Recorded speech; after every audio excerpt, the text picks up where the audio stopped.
In this video, we are seeing the waveform of Philips V60 non-invasive ventilator. So here the part you are seeing is of the display part. So this is the display, and right and left key for increasing, decreasing, or you can scroll the scroller. From there also you can increase or decrease the values. Now in the screen you can see left and right keys. For slow changing of the values, you can push these buttons, and after that you can accept these things. Now you can see the display. The IPAP and EPAP difference is now nearing to 0. So you can see IPAP and EPAP values are nearing to 0. Now we will see, you can see IPAP and EPAP values, and see we are decreasing, we are changing the values and pressing the accept key. Now you see after 2-3 breaths you can have a different waveform. You can see the waveform. EPAP and IPAP values. IPAP will be the highest pressure, EPAP will be the lowest pressure of the positive pressure.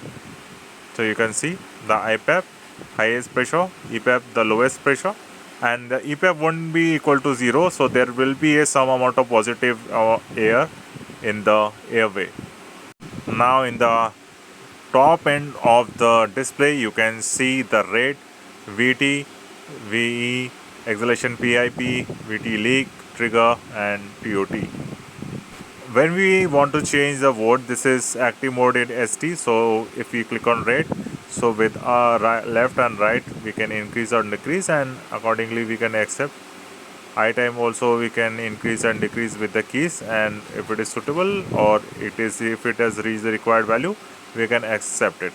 You can see the eye time and change in the eyes to ratio. Eyes to ratio is changing with respect to the eye time, and this is the rise time. You can see the rise time, how steeply it will rise.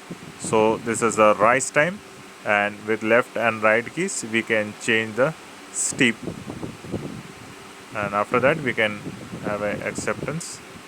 You can see the how steeply the from EPAP to IPAP the pressure is rising. So this steep can be changed with the help of this setting. So we are just practicing on our test lung. So this ventilator is on a test lung. So test lung which will be behaving as a patient's lung. You can see rise and decreasing pattern of the pressure. So above is the pressure and volume graphs. So this rise time will be telling about the how steeply or how slowly it will reach the top pressure. Now we will be decreasing the number of breaths and see the graph. We need to click on the rate. We are decreasing it, decreasing the value. So little bit of increasing, then we are, after setting, we are accepting it. So now you can will be seeing in the graph the number of curves will decrease.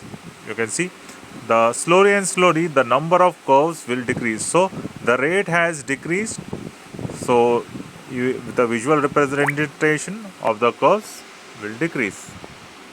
Now when we increase the rate to a high level, you can see number of curves. You can see there are too many number of curves in the screen, and also from this part you can also increase and decrease. You can see the values are changing. So from the touch screen or from the above knob you can change the values. And this is for the oxygen. With the left and right key you can increase or decrease the oxygen percentage. So FiO2 least value is 21% and max you can go to 100%. Now we will be seeing different modes. So present mode is ST. So now we will press the modes button. So here is CPAP, BATS, ST, PCV, and AVAPS. So CPAP, let's see CPAP. CPAP has CPAP, then Cflex, and O2 percentage. So mainly it has the pressure level and the O2 concentration. So these are the basic settings. So if this will provide a basic continuous positive airway pressure, means there will be a pressure as our test lung is not triggering, so the ventilator is giving alarm of low rate. There is no rate.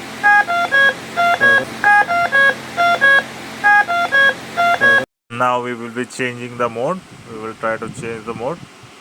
Now we have seen the CPAP, so now we will changing the mode. This is ST. So after activating ST, you can see waves has alarm reset. And now you can see after CPAP, when we have switched to ST, you can see the waves IPAP and EPAP. And so this is IPAP, this is PCV. Now pressure control ventilation. Here we have IPAP rate, I time rise, volume, EPAP and O2 concentration. So these settings we can change, and depending on our need we can change the settings of the ventilator. Just make a clear flow observation of this waves. Now we will go to EVAPS. So EVAPS has the following function. So we have activated EVAPS. So tidal volume, rate, I time, rise, EPAP, minimum pressure, max pressure and O2. This here you can see the graphs and appreciate the settings. You can see the EPAP value, and that is slowly rising to max IPAP value, then again decreasing down. And as we have shown the steep, how we can change the steep, so slowly gradually it is going. So, and in the indication you can see exhale and time, there is a color coding. So orange is time and blue line is exhaled. You can see in the graph, orange is time and blue is exhaled. Just look at it closely, you will get a better understanding of that. See, in left, exhale and time. So you observe these two values very carefully. This is on test lung, but when there is a patient attached, this graph is very essential. And now we are in ST. So you can see these are the parameters that we have shown previously. So we need to have always we need to have a look on this and the patient and the graph, and accordingly we need to make the variations. So these graphs play an important role. We should be very observant toward these graphs and the waveforms, and accordingly we need to make a judgment for the settings. Here now we will be showing a full display. So here is the test lung, and here is the machine, the Philips V60. You can see as it is inflating, the waveform is going up and it is coming down. So waveform which is up, it is in orange, and exhalation is in blue line.